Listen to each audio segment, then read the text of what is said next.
प्रकृति में होने वाले कर्मों को जो कर्ता बनकर अपने में थोपता है, वह कितना भी अहिंसक हो जाए फिर भी उसके द्वारा हिंसा हो जाएगी। और अपने स्वरूप में टिक कर नरों व कुंजरों व की लीला करवाकर पापी तत्वों को जगत से हटाते हैं, तब भी श्री कृष्ण सदा अहिंसक हैं। सत्य का मतलब है यथार्थ और प्रिय भाषण। अंतःकरण और इंद्रियों के द्वारा जैसा निश्चय किया हो वैसा ही प्रिय शब्दों में कहने का नाम है सत्य भाषण। सत्य मधुर और हितकारी होता है। माँ मधुर वचन बोलती है, उसमें बालक का हित ही है। लेकिन डाकिनी मधुर वचन बोलती है, लेकिन उसका वचन हितकारी नहीं होता। वैश्या मधुर वचन बोलती है, लेकिन उसका वचन आदमी के तेज ओज वीर का सत्यानाश करने वाला होता है। सेल्समैन मधुर वचन बोलता है तो उसमें अपना सौदा करने का स्वार्थ भरा होता है। माँ मधुर वचन बोलती है तो उसके वचन में अपने संतान, पुत्र, पुत्री, कुटुंबी का हित छुपा हुआ है। अतः मधुर वचन सत्य होना चाहिए और सत्य और साथ ही साथ हितकर होना चाहिए। अहिंसा वह है जिसमें मन, कर्म, वचन से किसी के तन, मन, जीवन को स्वार्थ के लिए सताने का प्रयास ना किया जाए। क्रोध का ना होना अक्रोध है। श्री रामचंद्र जी के चित्त में पूरी शांति थी। उनके निकटवर्ती लोगों को चिंता हुई कि राम जी इतने शांत रहेंगे तो रावण मरेगा कैसे। उन्होंने राम जी से विनती की कि प्रभु आप क्रोध कीजिए। फिर राम जी ने क्रोध का आह्वान किया, हे क्रोध, अहम त्वम आवाहयामि, मैं तुम्हारा आवाहन करता हूँ। श्री राम जी ने उपयोग करने के लिए क्रोध को बुलाया। परिवार में अनुशासन करने के लिए, व्यवहार जीवन में फुफकारने के लिए कभी क्रोध करना पड़े, यह एक बात है। लेकिन हम लोग पराये क्रोध का उपयोग नहीं करते, अपितु क्रोध से आक्रांत हो जाते हैं। क्रोध हमारे ऊपर सवार हो जाता है। क्रोध आग जैसा खतरनाक है। घर में चोरी हो जाए तो कुछ ना कुछ सामान बचा रहता है। बाढ़ का पानी आ जाए फिर भी सामान बचा रहता है। बाढ़ का पानी आ जाए फिर भी सामान बचा रहता है। लेकिन घर में आग लग जाए तो सब कुछ स्वाहा हो जाता है, कुछ भी बचता नहीं। उसी प्रकार अपने अंतःकरण में यदि लोभ, मोह रूपी चोर प्रविष्ट हो जाए तो कुछ पुण्य क्षीण हो जाए, फिर भी चित्त में शांति और प्रसन्नता का कुछ अंश बचता है। लेकिन अंतःकरण में क्रोध रूपी आग लग जाए तो सारी शांति भंग हो जाती है। जब तप, दान आदि पुण्य प्रभाव क्षीण होने लगता है। इसीलिए भगवान कहते हैं जीवन में अक्रोध लाना चाहिए, स्वभाव में से क्रोध को विदा करना चाहिए। प्रश्न होगा कि दुर्वासा आदि इतना क्रोध करते थे फिर भी महान ऋषि थे, यह कैसे। दुर्वासा ज्ञानी थे, क्रोध करते हुए दिखते थे, श्राप देते हुए दिखते थे, फिर भी वे अपने स्वरूप में प्रतिष्ठित थे। ज्ञानी को संसारी तराजू में नहीं तोला जाता। सामान्य आदमी क्रोध करे तो उसका तप क्षीण हो जाता है, उसका वचन सिद्ध नहीं होता। दुर्वासा कहीं अपनी मस्ती में बैठे थे। आधा मील दूर से कोई ब्राह्मण गुजर रहा था। दुर्वासा ने चिल्लाकर उसे अपने पास बुलाया, ए इधर आ ब्राह्मण के बच्चे। वह पास आकर हाथ जोड़ते हुए बोला, जी महाराज, कहाँ गया था तू। मैं तप करने गया था, बेटा नहीं हो रहा था। माता जी की प्रसन्नता के लिए मैंने 3 साल तक तप किया। माँ प्रकट हुई, मुझे पुत्र प्राप्ति का वरदान दिया। हाँ, पुत्र प्राप्ति का वरदान दिया। तुझे पता नहीं दुर्वासा यहाँ बैठा है, प्रणाम किए बिना ही तू इधर से चला जाता है। जा, वरदान कैंसल है, तुझे पुत्र नहीं होगा। क्या समझता है, दूर से गुजरते हुए आदमी को इस प्रकार श्राप दे देना। इतना क्रोध होने पर भी दुर्वासा का वचन फलित होता था, क्योंकि दुर्वासा ब्रह्मवेता थे। दुर्वासा क्रोध करते हुए दिखते थे उस ब्राह्मण के वास्तविक कल्याण के लिए, यह होना जरूरी था। इसलिए दुर्वासा के द्वारा क्रोध हो गया। दुर्वासा श्री कृष्ण के वहाँ अतिथि होकर रहे, चित्र विचित्र चेष्टाएं करके उनको उद्विग्न करने का, क्रोधित करने का प्रयास किया, लेकिन श्री कृष्ण अपनी सत्ता समान में स्थिर रहे। श्री कृष्ण की समता का जगत को दर्शन कराने के लिए दुर्वासा ने लीला की थी। उन्हें जिस खंड में ठहराया गया था उस खंड में जो बढ़िया चीज वस्तुएं थी सर समान था। सुंदर बिछौने, गद्दी, तकिए, चंदन काष्ठ की बनी हुई चीजें आदि सब खंड के बीच इकट्ठा करके आग लगा दी। अपने बाल खोलकर वहाँ होली होली करके नाचने लगे, फिर भी श्री कृष्ण को क्रोध नहीं आया। दुर्वासा ने खाने के लिए बहुत सारी खीर बनवाई। कुछ खीर खाई, बाकी बची हुई जूठी खीर श्री कृष्ण को देते हुए आज्ञा की, यह खीर अपने शरीर पर चुपड़ दो। श्री कृष्ण ने गुरुदेव की बची हुई खीर उठाकर अपने मुख सहित सर्व अंगों पर चुपड़ दी। दुर्वासा ने देखा कि श्री कृष्ण के चित्त में कोई शिकायत नहीं है। मुस्कुरा कर गम का जहर जिनको पीना आ गया, यह हकीकत है कि जहाँ में उनको जीना आ गया। श्री कृष्ण की प्रसन्नता और मस्ती ज्यों की त्यों बनी रही। क्या अद्भुत है समता! किससे व्यवहार करना, कहाँ करना, कब करना, कैसा करना, कितना करना, यह श्री कृष्ण जानते थे। वह ज्ञान की मूर्ति हैं। दुर्वासा उनको क्रोधित करने के लिए, उद्विग्न करने के लिए चेष्टा करते हैं, लेकिन श्री कृष्ण के चित्त में कोई शिकायत नहीं है। एक बार दुर्वासा ऋषि के आगे सिर झुका दिया, अतिथि देव की आवाभगत कर दी, फिर उनके लिए शिकायत कैसी? जो मंजिल चलते हैं वे शिकवा नहीं किया करते, जो शिकवा किया करते वे मंजिल नहीं पहुंचा करते। रुक्मणी गुरु शिष्य की लीला देख रही है, मुस्कुरा रही है कि गुरु तो पक्के हैं लेकिन चेले भी कच्चे नहीं हैं, चेले भी गुरु ही हैं। उनका चित्त प्रसन्न हो रहा है कि मेरे कृष्ण का चित्त कितनी समता में स्थित है। दुर्वासा की नज़र रुक्मणी के हास्य पर गई तो गरज उठे, अरे तू हंस रही है, इधर आ। रुक्मणी जी के बाल पकड़कर उनके मुख पर दुर्वासा ने अपने हाथ से जूठी खीर चुपड़ दी, फिर तिरछी आंख से श्री कृष्ण की ओर निहारते हैं। श्री कृष्ण स्वरूप में शांत और सम है। दुर्वासा ने देखा कि यह बाण भी फेल हो गया। अब नया निशाना ताका। हे कृष्ण, मुझे रथ पर बैठकर नगर यात्रा करनी है, घोड़े के बदले तुम दोनों रथ खींचोगे।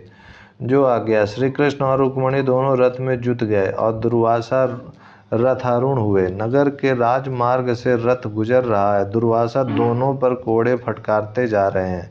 कोमल अंगना रुक्मणी जी की क्या हालत हुई होगी। बाजार के लोग आश्चर्य में डूबे जा रहे हैं कि द्वारकाधीश श्री कृष्ण कौन से बाबा के चक्कर में आ गए हैं।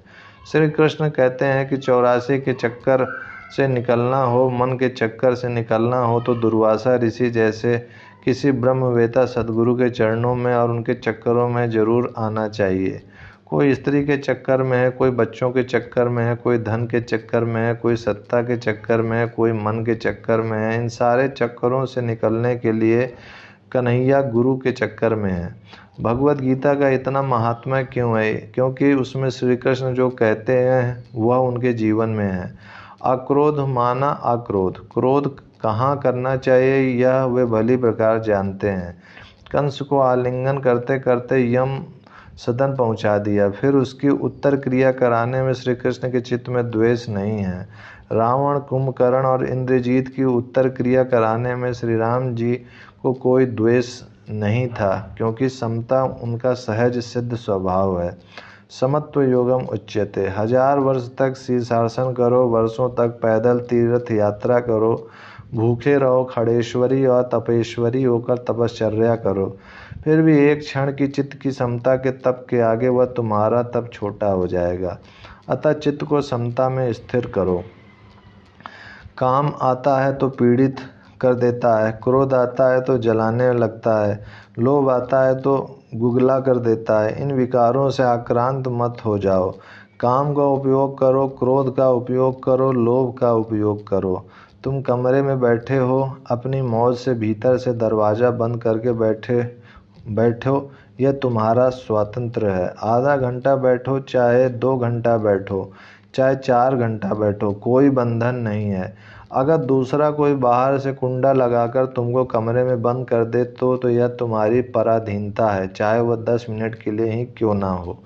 साधनों का उपयोग करना यह स्वाधीनता है। साधनों से अभिभूत हो जाना, साधनों के गुलाम हो जाना यह पराधीनता है।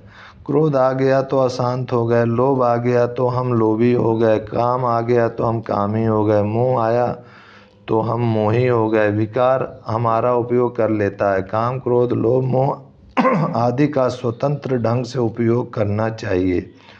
जैसे गुलाब का फूल है, उसको सूंघा, अच्छा लगा, ठीक है, उसकी सुगंध का उपयोग किया। अगर फूल की सुगंध में आसक्ति हुई तो हम बंध गए। अपने चित्त में किसी भी विकार का आकर्षण नहीं होना चाहिए। विकारों का उपयोग करके स्वयं को और दूसरों को निर्विकार नारायण में पहुंचाने का प्रयत्न करना चाहिए। ना कि विकारों में फंस मरना चाहिए। कुआं बनाया है तो शीतल पानी के लिए, ना कि उसमें डूब मरने के लिए। श्री कृष्ण के चित्त में दुर्वासा की अंगड़ाइयों के कारण क्षोभ नहीं हुआ। दुर्वासा ने देखा कि मैंने इतने इतने अशांत करने के बाण फेंके, लेकिन श्री कृष्ण की शांति अनूठी है। आखिर दुर्वासा से रहा नहीं गया। वे बोल उठे, श्री कृष्ण अब बताओ तुम क्या चाहते हो। गुरुदेव आप सदा मुझ पर प्रसन्न रहें। मेरे लिए दुनिया चाहे कुछ भी बोले, कुछ भी कर ले, लेकिन मेरे गुरुदेव मेरे से ना रूठें। बस मैं इतना ही चाहता हूँ। श्री कृष्ण गुरु की जगह पर पूरे गुरु हैं, कृष्णम वंदे जगत गुरुम, और शिष्य की जगह पर पूरे शिष्य हैं। दुर्वासा ने छलकते हुए आशीर्वाद दिया, कन्हैया मैं तो तेरे पर प्रसन्न हूँ ही, लेकिन जो तेरा नाम लेगा वह भी प्रसन्न हो जाएगा। देख भैया, तूने एक गलती की। मैंने तुझे सारे शरीर पर खीर चुपड़ने को कहा था। जहाँ जहाँ वह खीर लगी वे सब तेरे अंग वज्र जैसे अभेद बन गए, लेकिन पैरों के तलों को तूने खीर नहीं लगाई, वह भाग कच्चा रह गया। अब पैरों के तलुओं को बचाना, बाकी सब जगह तुम वज्रकाय बन गए हो। हम जानते हैं कि आखिर में उन्हीं पैरों के तलुए में व्याध का बाण लगा और उसी निमित्त से वे महान निर्वाण को प्राप्त हुए। श्री कृष्ण ने भगवत गीता में अक्रोध कह दिया तो वे स्वयं भी अक्रोध होने में उत्तीर्ण हुए हैं। हमारे जीवन में भी जब क्रोध आए तब हम सावधान हो, सोचें कि मेरी जगह पर श्री कृष्ण होते तो क्या करते, श्री राम होते तो क्या करते, बुद्ध होते तो क्या करते, कबीर जी होते तो क्या करते।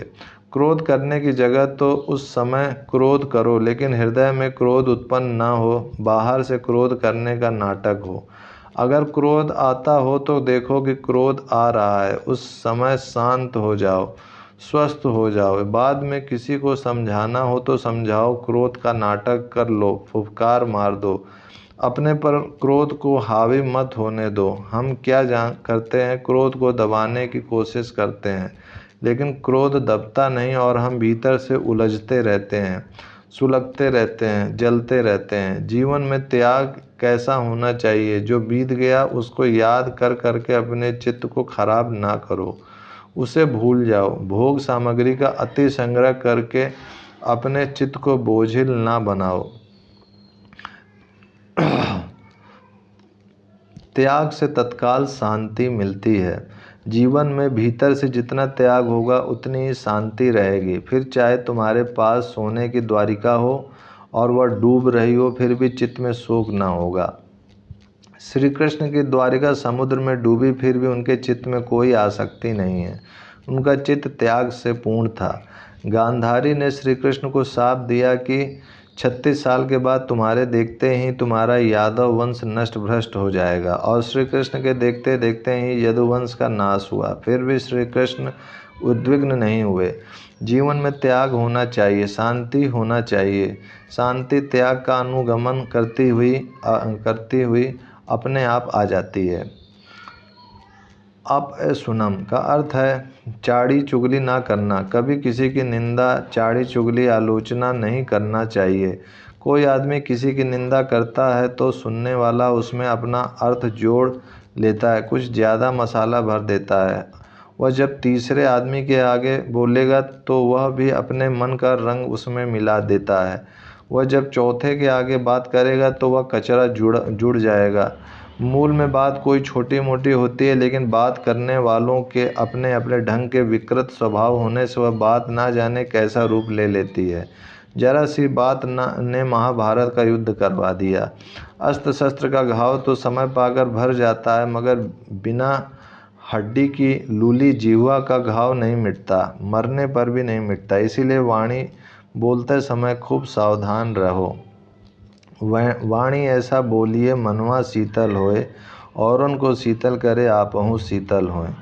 शाह हाफिज ने कहा है, हे इंसान तू 1000 मंदिर तोड़ दे, 1000 मस्जिद तोड़ दे, लेकिन किसी का जिंदा दिल मत तोड़ना, क्योंकि उस दिल में दिलबर खुदा रहता है। कबीर जी ने कहा है, कबीरा निंदक ना मिलो पापी मिलो 1000, एक निंदक के माथे पर लाख पापिन को भार। हे इंसान, ईश्वर के मार्ग पर चल जाने वाले साधक की श्रद्धा मत तोड़। विवेकानंद कहते थे, तुम किसी का मकान छीन लो, यह पाप तो है, लेकिन इतना नहीं, वह घोर पाप नहीं है। किसी के रुपए छीन लेना पाप है, लेकिन किसी की श्रद्धा की डोर तोड़ देना यह सबसे बड़ा घोर पाप है, क्योंकि उसी श्रद्धा से वह शांति पाता था, उसी श्रद्धा के सहारे वह भगवान की तरफ जाता था। ओम शांति शांति शांति।